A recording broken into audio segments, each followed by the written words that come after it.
We are taking you into the news right now with the Fox 45 news feed. It's 11 a.m. Amid a nationwide teacher shortage, one school district thinks they found a solution, asking parents to let teachers live with them in their homes.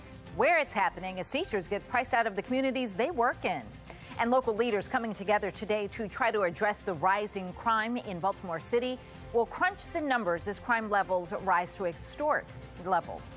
And Baltimore City residents remain without clean, safe drinking water. We're looking into the timeline of who knew what and when, and asking why city leaders waited days to alert the public. Fox 45 News Midday starts now. Live from WBFF in Baltimore, this is Fox 45 News Midday. Thanks for joining us for Fox 45 News Midday. I'm Patrice Sanders. We begin with the water crisis in Baltimore. Residents are still being told to boil their water after E. coli was discovered in it over the weekend. Happening right now, clean drinking water is being given out at distribution sites across the city. Take a look at your screen. There are 3 sites: Harlem Park Elementary in Middle Branch Park, and Lansdowne Library. Water will be given out until 8 tonight. Now, as residents are forced to stand in line to get the clean water, there are growing questions about when the city knew there was a problem and when they shared that information with the public. Shannon Lilly is looking into the timeline of who knew what and when. As thousands of city residents and businesses remain without clean drinking water, many are demanding to know why the city waited to inform them of this water crisis. Now, we know tests were performed last week, but it was days later before the public was told their water was unsafe. Mayor Brandon Scott discussed the timeline last night. Let's take a listen.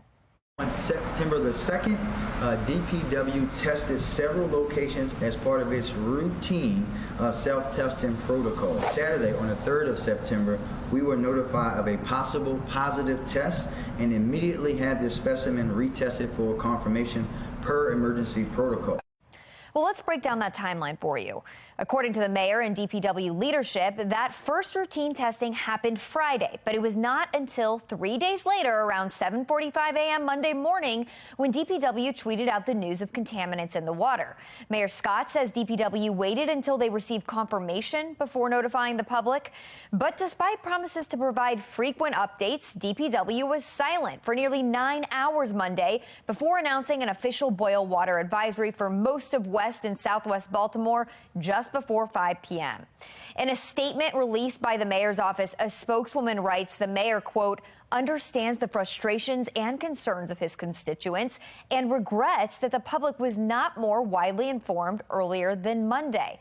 But this morning, still no answers as to how long this water crisis will go on. Shannon Lilly, Fox 45 News.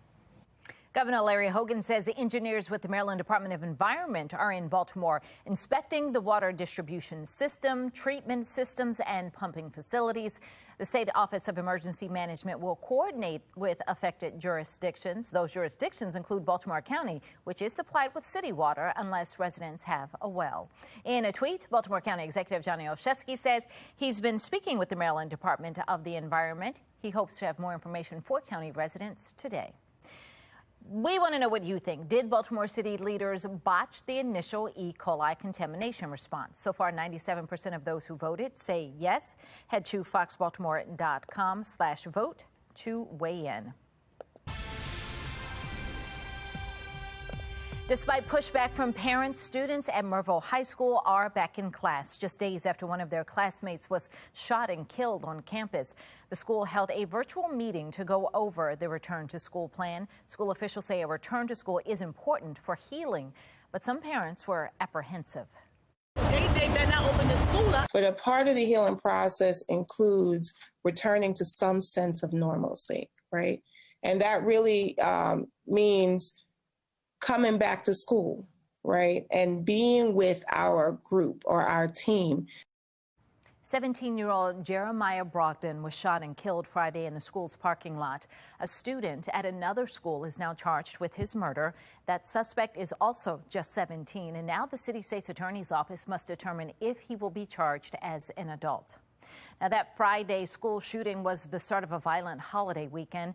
Crime is up all across the city with seemingly no end in sight. As Olivia Dance shows us later today, a city council committee will hold a hearing on crime and ways to curb the levels.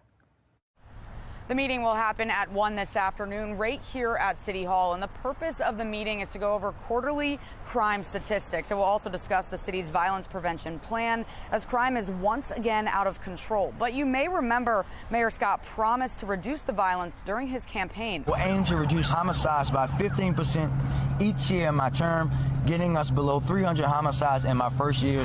Well, that promise was broken, and current crime statistics are concerning. So far this year, there have been 243 homicides and 510 shootings. Carjackings are up 51% year to date. Convenience store robberies are up 290%. Aggravated assaults are up 4%. And overall violent crime is up 15%. So this meeting comes at a crucial time, and we'll be monitoring it to see if city leaders come up with any new plans to reduce the violence. For now, reporting in Baltimore, I'm Olivia Dance, Fox 45, Midday. 11:06, and here's a look at today's top trending stories. Trending number one, we're learning the teenager who was shot and killed on Friday near Milford Mill Academy was a freshman at the school. 14-year-old Travis Slaughter was shot and killed right after Friday night's football game. Fox 45 News asked Baltimore County Police for the incident report to see what led up to the shooting. They tell us they are not releasing it at this time.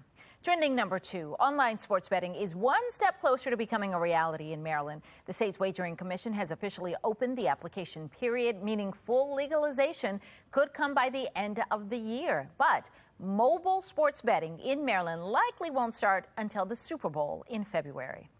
Trending number three, a new Paramount Plus series will be filmed in Maryland. Lioness, starring Zoe Saldana, is scheduled to be filmed throughout the state, including the Baltimore suburbs, Western Maryland, and the Eastern Shore. Still ahead, he's gone viral over his love of corn, and now the young fan is getting a big honor. The special recognition Corn Kid is getting in his home state. And a unique approach to solving the nationwide teacher shortage, where families are being asked to adopt a teacher and let them live in their home, all to avoid high rent prices. We are looking at a cloudy and cool day ahead of us with some on and off showers. Highs only reached the low 70s today. But come tomorrow, I'm tracking some changes. I'll let you know exactly what they are next on Fox 45 News Midday at 11. Fox 45 News, winner of 17 2022 Regional Emmy Awards, more than all other Baltimore news stations combined.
(11:09) and taking a look at your social stream, popular e-cigarette maker Juul will pay nearly $440 million to dozens of states, including Maryland, over its marketing and sales practices. The settlement comes after a 2-year investigation found Juul deliberately marketed its products to young people, even though e-cigarette sales to underage people are illegal.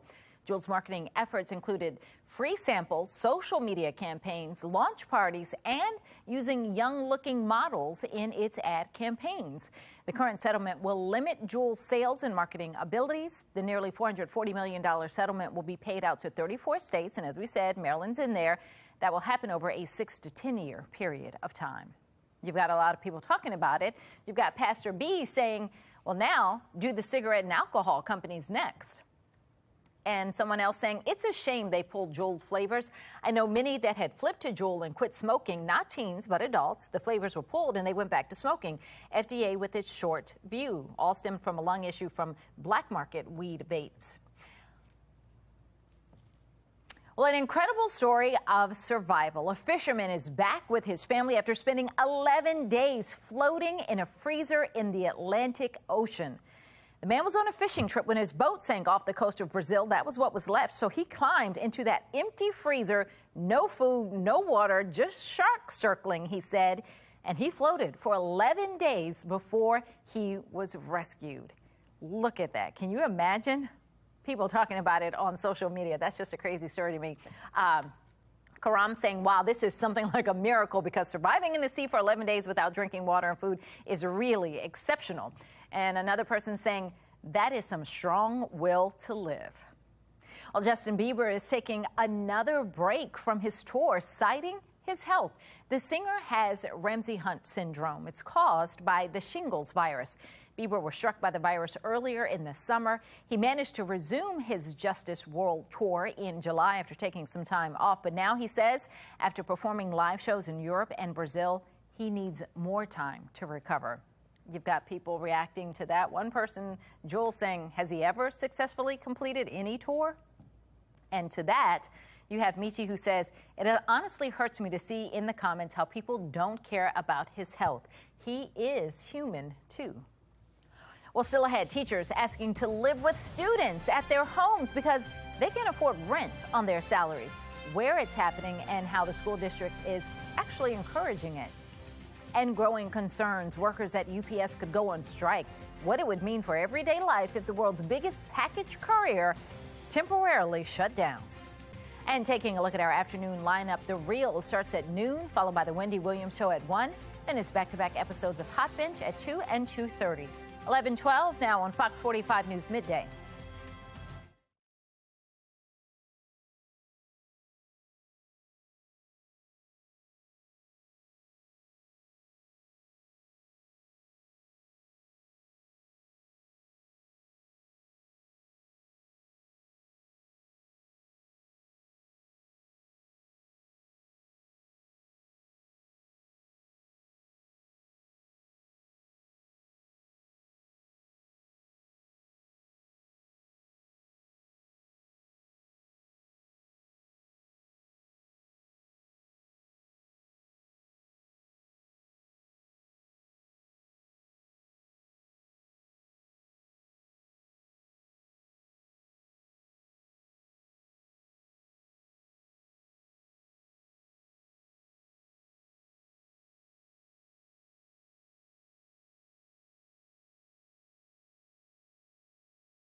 We are back with a live look over the Inner Harbor on this Wednesday morning.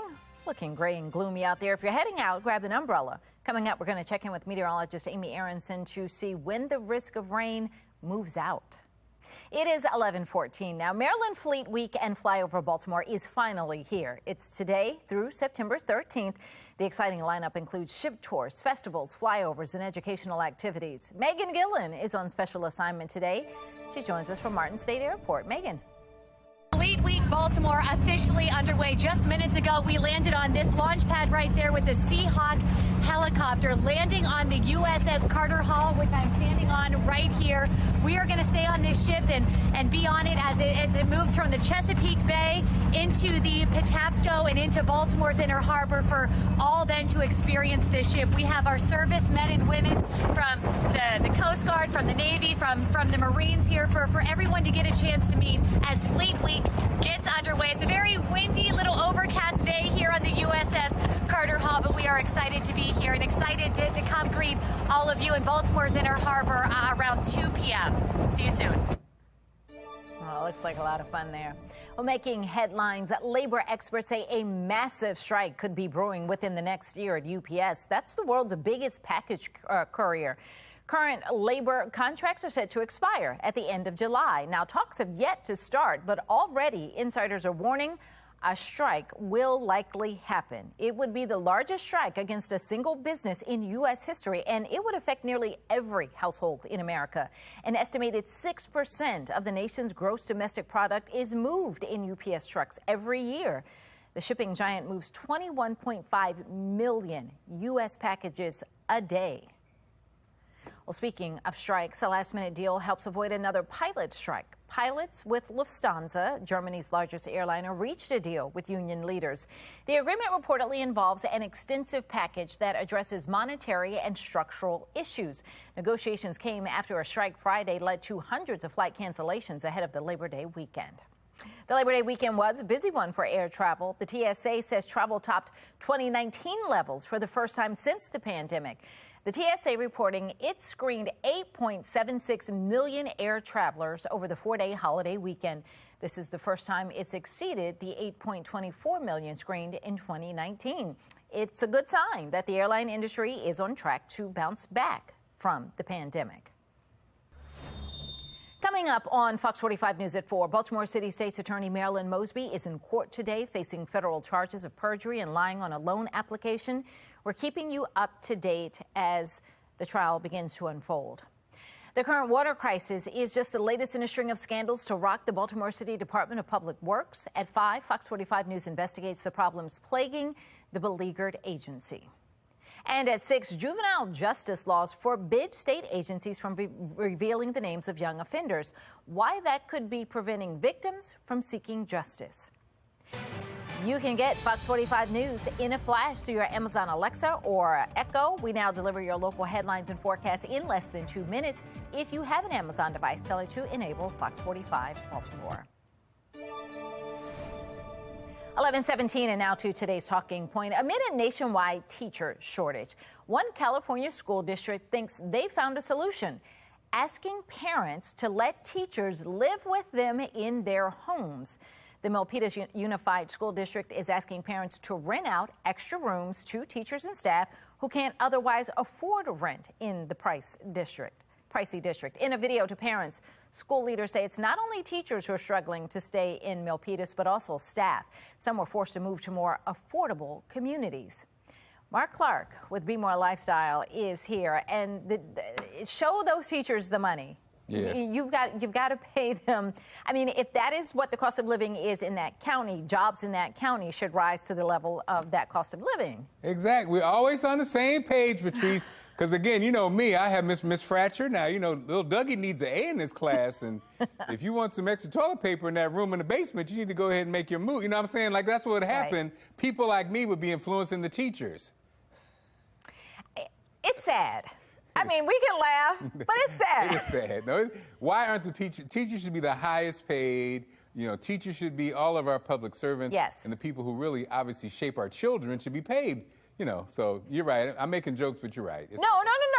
I mean, you need to laugh about it because otherwise, and teachers, you know, they historically have not gotten what a lot of people think they deserve and what obviously they think they, should get. But when it comes to the point of you having to ask teachers to live at home with the students, can you imagine that teacher like, I got to see you in class, now I got to see you at your house? That's too much. That is a lot. That's too much. Well. And Patrice, I did shout out Miss Fratcher, my favorite third grade teacher. So I'm Miss Fratcher. Well, there you go. All right. Look what he has become, Miss Fratcher. All right. Well, we are seeing some slightly cooler temperatures here at home. It is now those on the West Coast who could use some help. Meteorologist Amy Aronson is here with us. Yeah, that heat wave actually still ongoing in California. They need the rain there, and eventually it looks like they will get some. But here's a reminder from this person who tweeted out, please put out some water for the birds and the other animals that are out during this intense heat wave. What a good tip there. Not only are they dealing with the heat, they're still dealing with a couple of wildfires. Here's a look at some smoke in the distance there, showing one of the fires that unfortunately the intensity is picking up on fast. And last but not least, it says the heat wave is causing some serious roadway issues, actually. Heat-related power outages also a concern for them. And they are still dealing with excessive heat. You can see all that hot pink showing up on the West Coast. Closer to home, much different situation. We're actually very, very cool today because of that area of low pressure sitting and spinning offshore, keeping us cloudy, sending us a couple of showers, also sending us some breezy conditions this afternoon. You can see we're stuck under the clouds currently, low 70s with that wind coming in from the northeast right now at 10 miles an hour. Little bit of light rain actually is what we're dealing with. And we are going to be tracking on and off showers from here on out. They will continue to rotate through. Not a complete washout of a day, just not completely dry and sunny either. As we get into the day tomorrow, we will welcome back a little bit of sun. As we welcome back that sun, our temperatures are going to warm back up. We could still see a stray shower tomorrow, but I think we're looking at drier conditions over the next couple of days.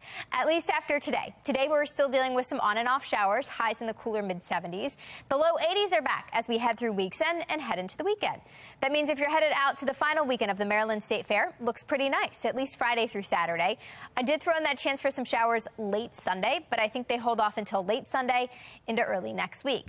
That means for much of this week, we're actually drying out. Highs back in the low 80s for several days through Sunday. After that, I am upping that chance for some scattered showers and some storms, especially Monday to Tuesday. The rest of next week, though, looks like we'll enjoy more near normal temperatures with highs in the low 80s each day. Back to you. Thank you, Amy. Still ahead, it would be a major change to current guidelines, why one group says warnings against pregnant women eating fish should be removed. And Apple is expected to reveal its newest iPhone today. The changes industry insiders say we could see. And watch some of your favorite shows right here on Fox 45 tonight. Starting at 8, it's 2 hours of MasterChef. Then keep watching for Fox 45 News at 10 and Fox 45 News Late Edition. 11:22 now on Fox 45 News Midday.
Coming up on 11:25, don't miss this. In just a few hours, Apple is expected to debut its new iPhone 14 lineup. Insiders are speculating that with the new phones, we could see some big camera upgrades for better nighttime or long-distance photography. We do know the iPhone 14 is expected to be a bit bigger, but slightly slimmer, and as you'd expect, likely more expensive. New Apple Watch models are also expected to be unveiled today, but new iPads and Mac computers likely won't be out until October. Well, shares of Bed Bath & Beyond are down after the struggling retailer's chief financial officer died over the weekend. Stock is down more than 15%. The loss comes after the company recently eliminated some executive positions and announced store closures. It is unclear, though, if any of those closures will be here in Maryland. Researchers behind a new study say pregnant women should be encouraged to eat fish. Currently, there are warnings against eating certain fish with high levels of mercury, but researchers want the warnings removed, saying it causes some women to avoid eating fish altogether. The group says pregnant women should eat at least 2 portions of fish a week, one of which should be oily. Time now for your lunch break. It is a blast from the past at McDonald's. Starting a week from today for a limited time, the fast food giant is bringing back its cheese Danish. This is after a decades-long disappearance. The pastry is filled with sweet cream cheese and topped with a buttery streusel and light vanilla drizzle.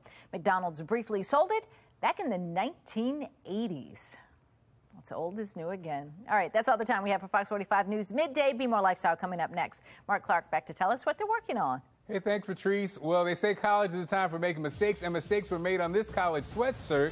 Major spelling error on the back of school gear. These stories and more coming up. See you soon.